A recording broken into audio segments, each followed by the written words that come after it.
everybody. It's Allison Williams here, your law firm mentor. Law Firm Mentor is a business coaching service for solo and small law firm attorneys. We help you grow your revenues, crush chaos in business, and make more money.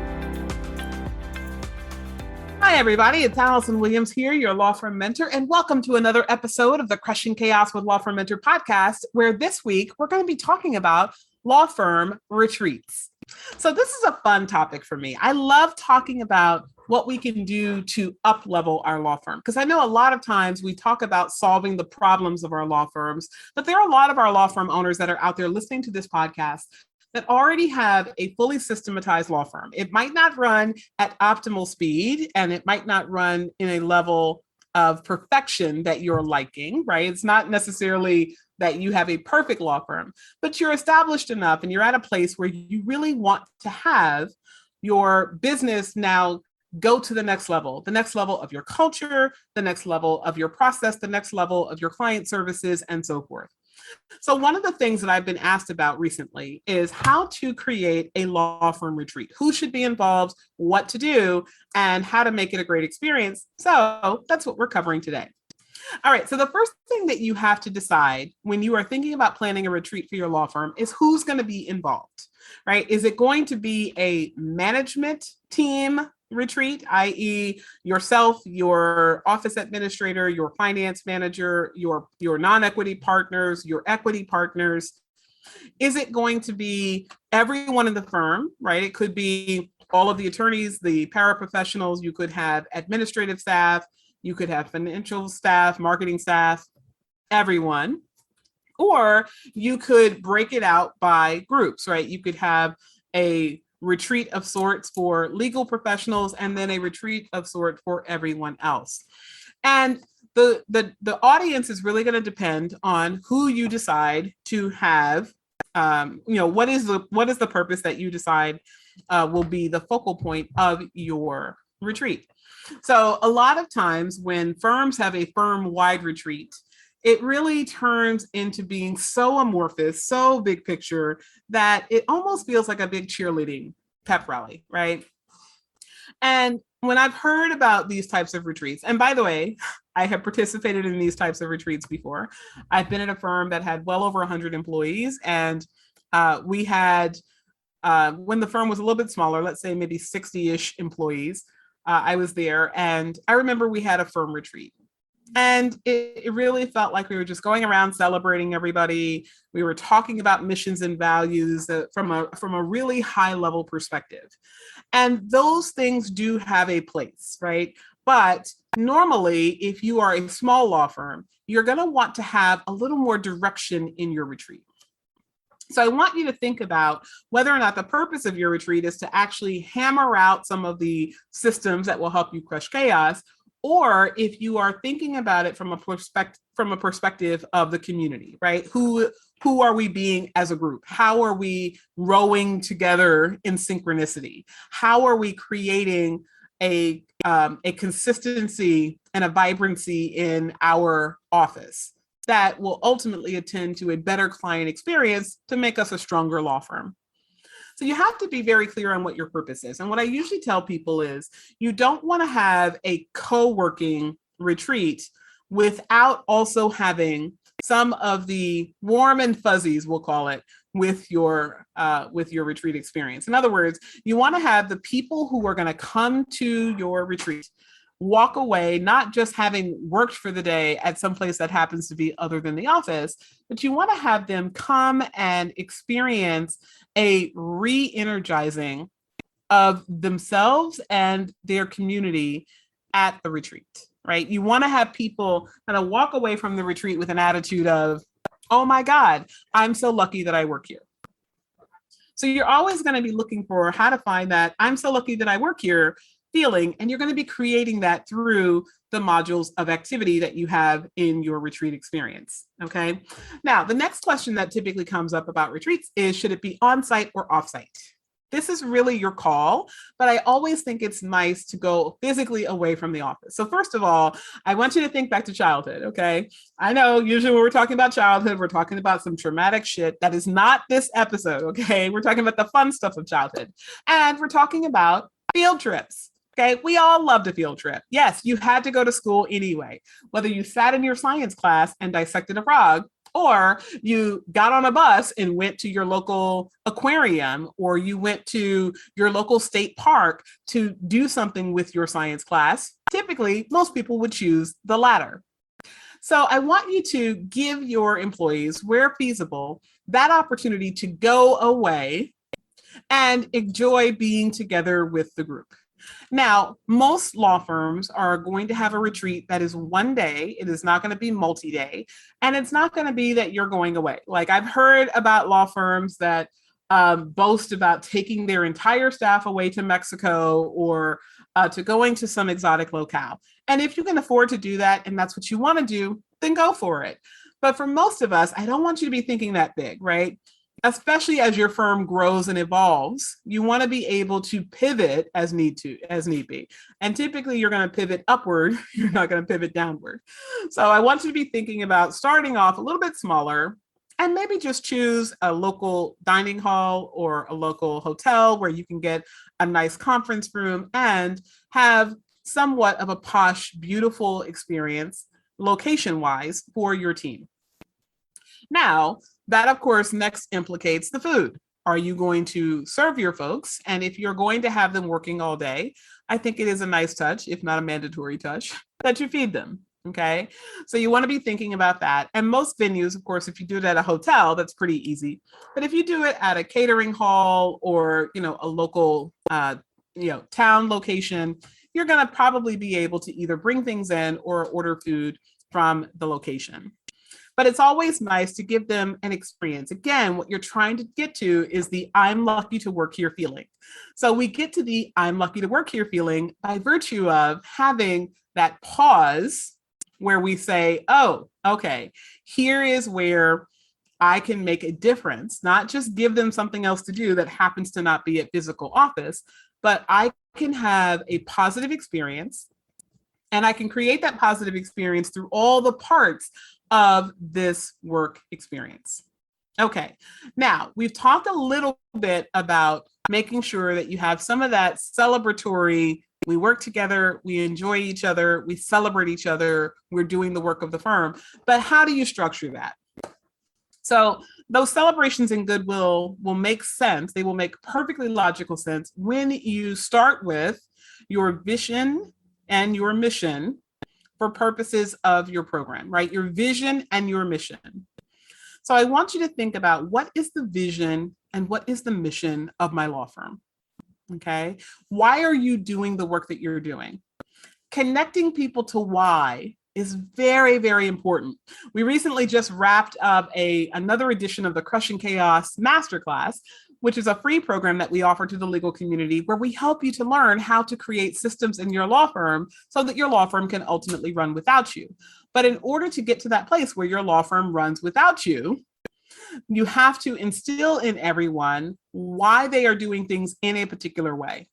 And so one of the things that helps to really orient people to the fact that they are doing certain work and they're doing it in a certain way is that you tell them directly what the mission, the vision, and the values of your company are. So you definitely want to have a return to values or a reinforcement of values somewhere in your agenda, preferably earlier on in the program. Now, in terms of what other types of modules you're going to have, I want to talk a little bit about structure before we actually go into some of the other substance, because the structure is going to be really important to keep people engaged and to make sure that everyone is staying active and participating. Now, one of the things that I love to do here at Law Firm Mentor is host our virtual retreats. We have 4 retreats every year that we offer to our community, and they are Marketing for the Masters, Systematize Your Law Business, Legal Sales for Attorneys and Non-Attorneys, and Thrive Tribe Tactics, which is all about people in law firms. But one of the challenges that we encountered as of March of 2020, when we could no longer have live retreats, at least immediately we were legally barred from having live retreats. Now there's some logistical challenges with us having live retreats, is that we had to move ourselves onto having a virtual experience. And a lot of people, after they started using Zoom for the first time, a lot of lawyers were not using Zoom except for the occasional meeting here or there, but they certainly didn't live on Zoom. It became a real struggle to try to tell someone that you're going to have a good experience when you sit on a virtual platform for hours and hours and hours on end. Most people, 1 hour here or there. Beyond that, they get tapped out. So we had to learn the nuances of how to create a virtual retreat experience. And it's not just, we're going to do everything that we would normally do in person, except we're going to do it on a computer, right? There's a different cadence to having people engage in a virtual platform. And one of the things that is consistently said about our programs, every time we have a program, we audit the audience, we ask for that feedback and say, what did you love? What did you hate? What are we doing well? What do we need to improve? And we ask for these via anonymous survey. And the survey data always confirms that people love our retreats and say, yeah, I was concerned I wasn't going to want to sit there for that long, but you kept my attention. I was learning the whole time. I enjoyed myself. And so I know that this is something that we do well. And one of the things that we always focus on is making sure that we have bursts of information followed by bursts of activity, followed by break, okay? Burst of information, followed by burst of activity, followed by break. So the information piece is where someone is just listening, right? They're taking it in, they're taking notes, they're being a part of the process by being a receiver. And to some degree, that is bi-directional. So to some degree, even when you have someone giving out information, you want to have that person checking in with your audience. How are you guys receiving this? Does this make sense? Let me know if you have questions. Do you have a reflection on what's being said? And sometimes if you don't get people participating here, this is where you want to have your facilitator ask the questions, right? Ask questions directly, point someone to a reflection that they've shared with you that really highlights what you're saying. Or a question that you know that someone has asked, so that you ask that first question to kind of spark the conversation, then other people will be free to ask as well. So it's really important that it is not simply a talking head. Someone is talking at your employees and they're taking notes and waiting for the next thing, okay? You want to have a conversation back and forth. Then the next part is the burst of activity, right? So typically, you don't just want to have people passively receiving an information, you want to have them using the information. One of the things I talk about in the masterclass is the idea of having our visual, our auditory, and our kinesthetic learning. I call that the trifecta of learning, right? Because that is what is going to most likely, most significantly, most probably congeal information for your team. When they are hearing the information, when they are seeing the information, and when they are working with the information. So depending on the size of your firm, you might want to have everybody in the firm in one little semicircle to work with the information together. Or once you get up to at least 5 people or more, you might want to split your group into different teams and have them work together in little small group settings where they can actually talk and process and throw out ideas. The beautiful thing about that is when you start getting people to work together on something that is not direct work, quote unquote, in the business, you start to see where synergy will lead to a better result, okay? It's almost like magic where you put 2 people that are usually sharing the same container, they're in the same business, they're in the same environment, and they have to now direct their attention, their energy, their focus on something else. Oftentimes you'll be surprised that quiet person who never contributes all of a sudden has a lot to say. Or the person who usually has a lot to say has a little less to say about this topic versus something else. You will find that people start to engage differently. It starts to draw people out a little bit more.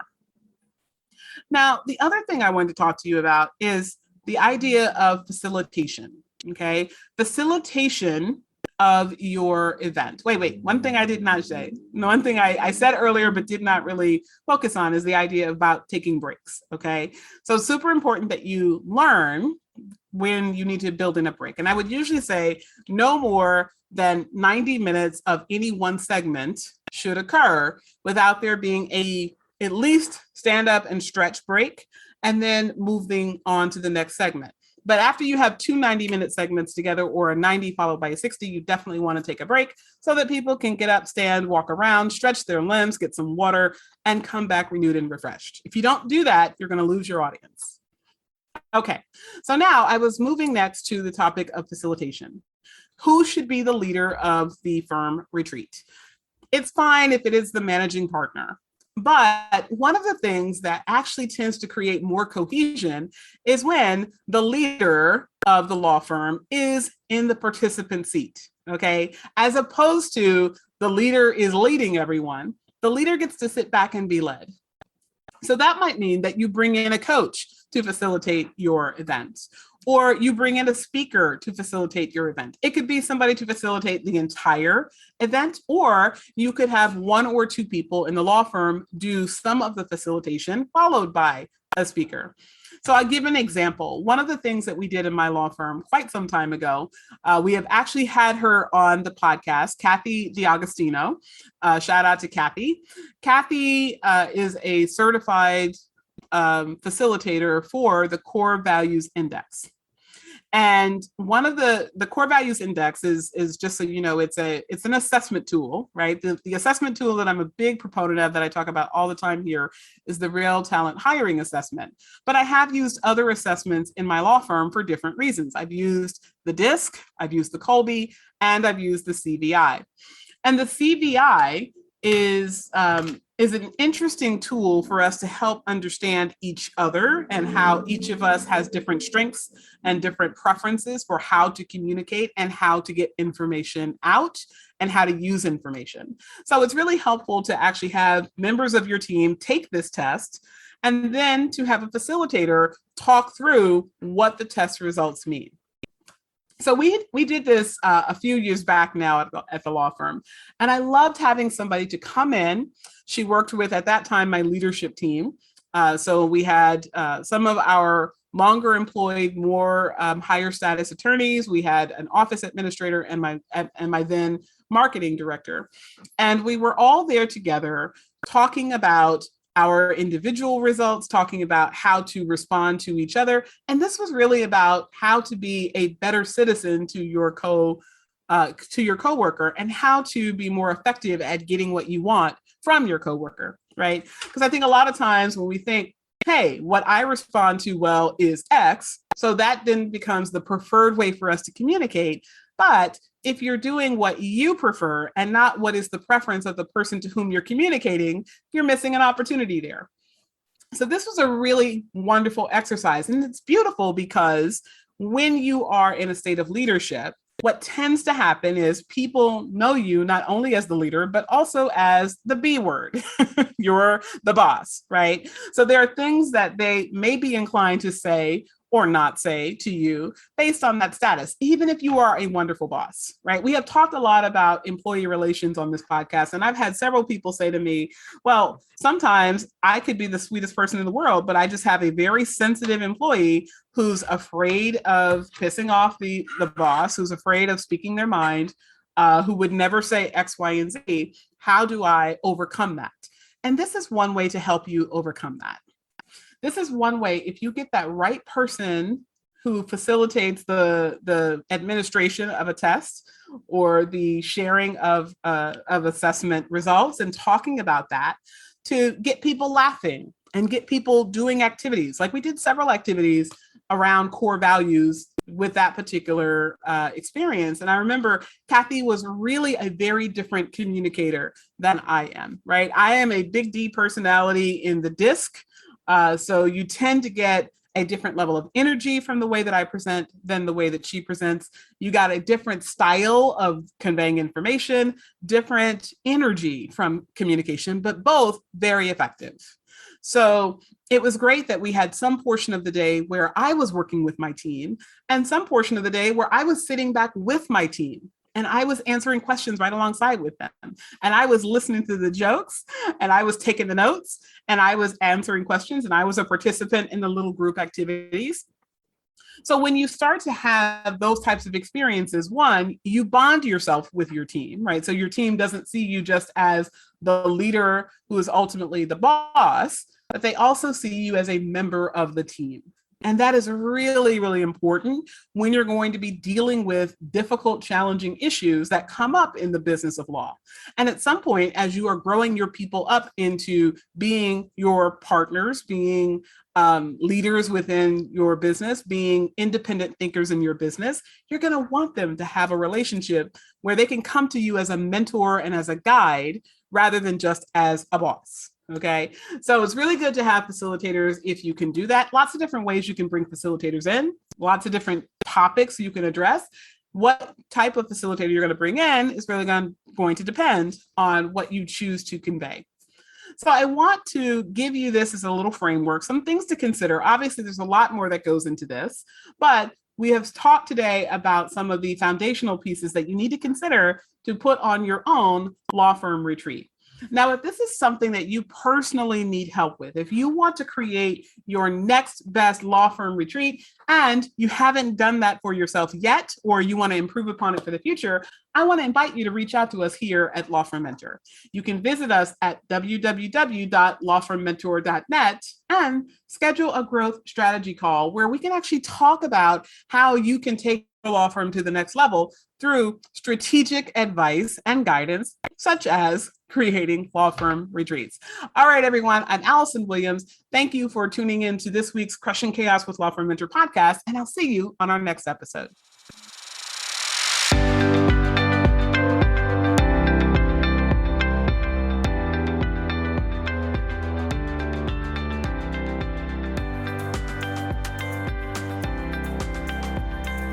Thank you for tuning in to the Crushing Chaos with Law Firm Mentor podcast.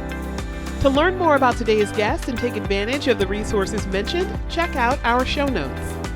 And if you own a solo or small law firm and are looking for guidance, advice, or simply support on your journey to create a law firm that runs without you, join us in the Law Firm Mentor Movement free Facebook group. There, you can access our free trainings on improving collections in law firms, meeting billable hours, and join the movement of thousands of law firm owners across the country who want to crush chaos in their law firms and make more money. I'm Allison Williams, your law firm mentor. Have a great day.